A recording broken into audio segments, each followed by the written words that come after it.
Bienvenue dans ce nouvel épisode dans lequel nous allons parler d'un thème qui est très important.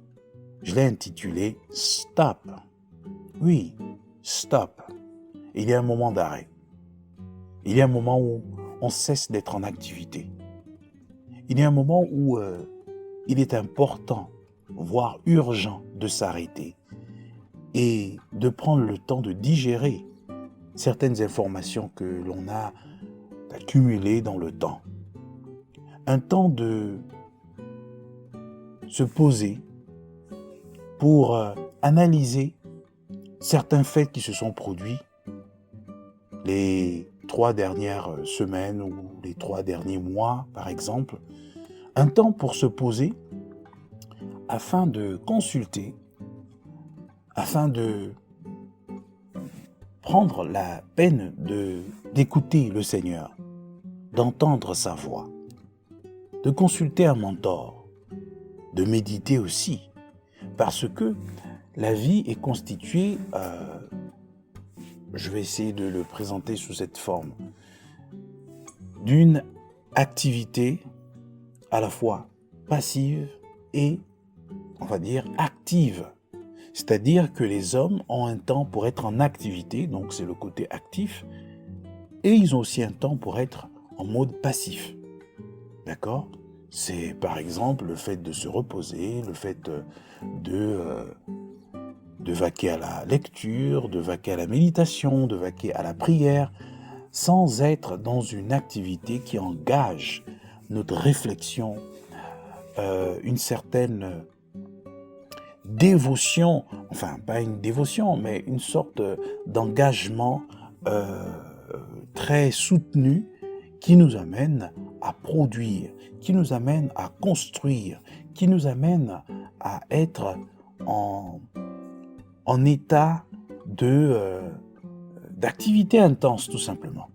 Et ça, c'est quelque chose qui devrait pouvoir faire l'objet d'une analyse, parce que on est dans une société qui impose un capitalisme généralisé, lequel a un effet même dans la vie spirituelle des gens, qui pensent que leur importance dans l'Église ou de façon générale dans le monde est déterminée par leur capacité à être toujours en activité.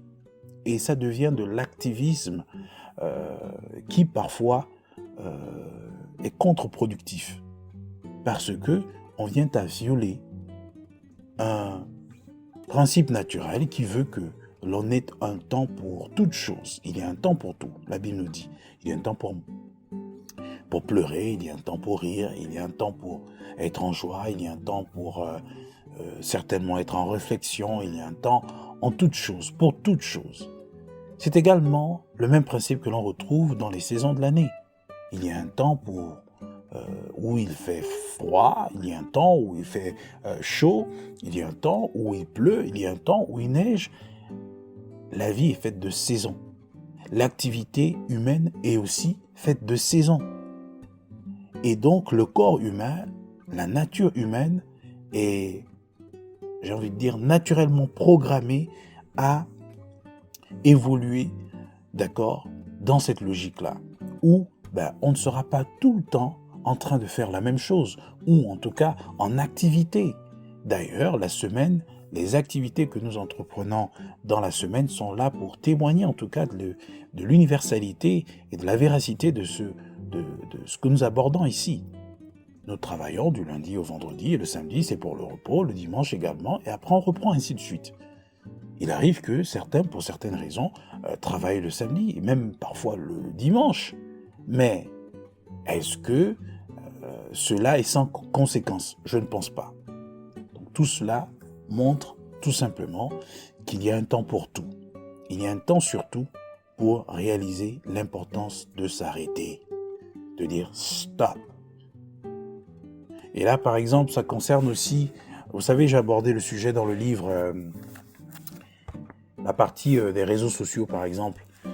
Je sais aujourd'hui que les réseaux sociaux sont très addictifs, poussent vraiment à la mise en avant de ce qu'on pense, de ce qu'on ressent, de ce qu'on a envie de faire, et très facilement, on peut se voir être en train de poster du contenu tout simplement parce qu'on veut essayer d'affirmer notre existence et le sens de notre utilité, sinon de notre importance dans la société. Et une fois de plus, c'est les algorithmes de ces applications, de ces plateformes digitales sont conçus pour naturellement nous inciter à agir de cette façon.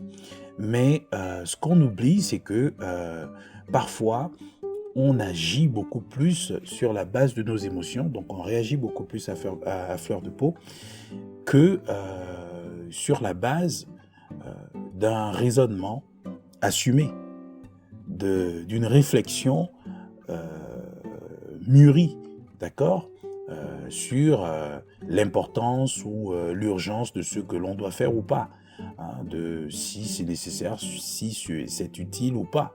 Donc vraiment, on est dans ce combat-là où on se voit être complètement dépossédé de notre sens d'analyse, de réflexion, d'esprit critique, d'évaluation, hein, de l'urgence d'une chose ou de son contraire, de sa nécessité ou de sa non-nécessité.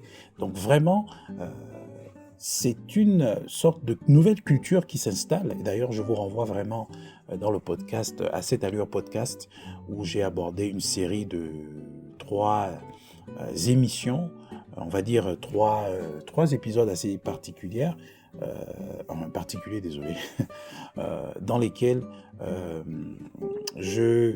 j'interviewe des personnes, hein, j'ai eu des personnes en interview qui m'ont... En fait, vraiment, c'est des documentaires, voilà, justement, c'est le mot que je cherchais, désolé. J'aborde justement 3 documentaires, j'ai produit 3 documentaires audio qui sont très intéressants, qui vont vraiment vous édifier sur comment reprendre le contrôle de la gestion, en tout cas de ses émotions, face aux algorithmes des réseaux sociaux, et ce, quel que soit le type de réseau social. Donc vraiment, c'est un système de pensée, c'est une culture qui nous est imposée de façon très élégante et très habile, qui finalement a un effet même dans la vie sociale, dans nos rapports aux êtres humains, dans notre rapport à nous-mêmes. Pourquoi? Tout simplement parce que ça nous conduit à une productivité intense, à une course pour l'activité ou l'activisme de façon démesurée, de façon irrationnelle, de façon à ce que l'on ne tienne même plus compte de notre propre santé. Et ce, au niveau spirituel, intellectuel, mental, émotionnel et même relationnel, parce qu'on n'a plus de temps en famille, on n'a plus de temps pour nous-mêmes, on n'a même plus de temps pour le Seigneur. Donc on est vidé de ce qui fait de nous ce que nous sommes. On est vidé de l'essentiel de notre vie. On est vidé de ce qui nous rend forts, sereins, capables d'aborder la vie. On devient très très très vulnérable. On s'expose à une manipulation aussi bien algorithmique que humaine, parce que les gens vont parfois nous monter là-dessus lorsqu'ils verront que nous sommes fragiles, hein, émotionnellement.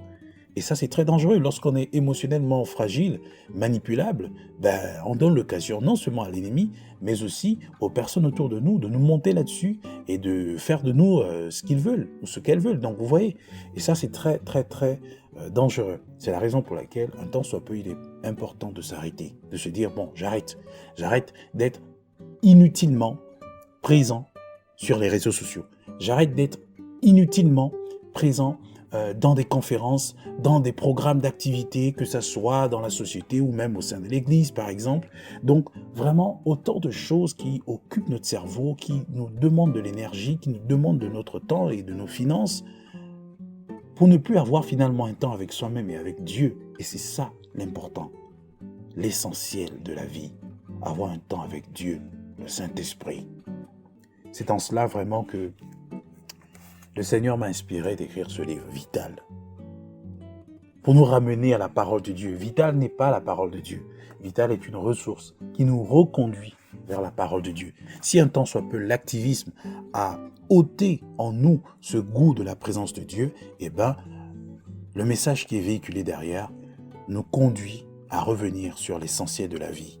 Et pour cela, on a besoin de s'arrêter. On a besoin de dire stop. On a besoin de nous dire à nous-mêmes stop.